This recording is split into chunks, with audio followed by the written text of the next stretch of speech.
एक बार फिर से महाराष्ट्र में उद्धव ठाकरे की सरकार पे संकट देखने को मिल रहा है।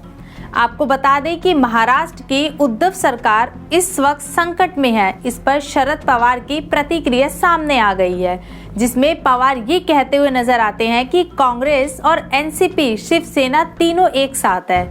आज हम लोग मिलकर इस पर चर्चा करेंगे और शाम तक मीडिया को जानकारी देंगे। नमस्कार, मैं मयंक भारद्वाज और आप देख रहे हैं नजर टुडे। प्रेस कॉन्फ्रेंस में शरद पवार ने कहा कि जो कुछ महाराष्ट्र में हुआ यह पिछले 2-2.5 साल में तीसरी बार हुआ है। मुझे याद है जब मैंने पहले उद्धव ठाकरे की सरकार बनी थी, तब कुछ हमारे विधायकों को उठाकर हरियाणा और गुड़गांव में रख दिया गया था, लेकिन बाद में वे वहां से निकलकर वापस आ गए थे। हमने सरकार बनाई थी, लेकिन बाद में वे वहां से निकलकर वापस आ गए और हमने सरकार बनाई थी। पवार ने कहा कि महाराष्ट्र सरकार को गिराने की पहले भी कई बार कोशिश की जा चुकी है। महाराष्ट्र के सियासी संकट पर एनसीपी प्रमुख शरद पवार की प्रतिक्रिया सामने आ गई है। उन्होंने शिवसेना पर छाए संकट से खुद को और एनसीपी को अलग कर दिया है।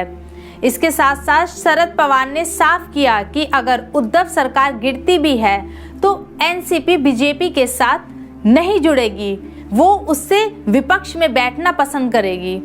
दरअसल प्रेस कॉन्फ्रेंस के दौरान शरद पवार से सवाल पूछा गया था कि क्या एनसीपी भारतीय जनता पार्टी के साथ मिलकर सरकार बना सकती है। इस पर शरद पवार ने कहा, इस सवाल का कोई मतलब नहीं बनता। वह बोले कि सरकार गिरती है तो भी वो एनसीपी विपक्ष में बैठना पसंद करेगी।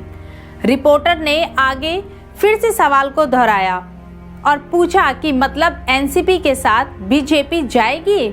वह बोले कि सरकार गिरती है तो एनसीपी विपक्ष में बैठ सकती है। आगे प्रेस कॉन्फ्रेंस के दौरान उनसे दोबारा वही सवाल पूछा गया कि मतलब एनसीपी बीजेपी के साथ नहीं जाएगी। इस पर बैठे वहां काफी लोग हंसते हुए नजर आए और शरद पवार भी थोड़ा सा मुस्कुराकर चुप हो जाते हैं।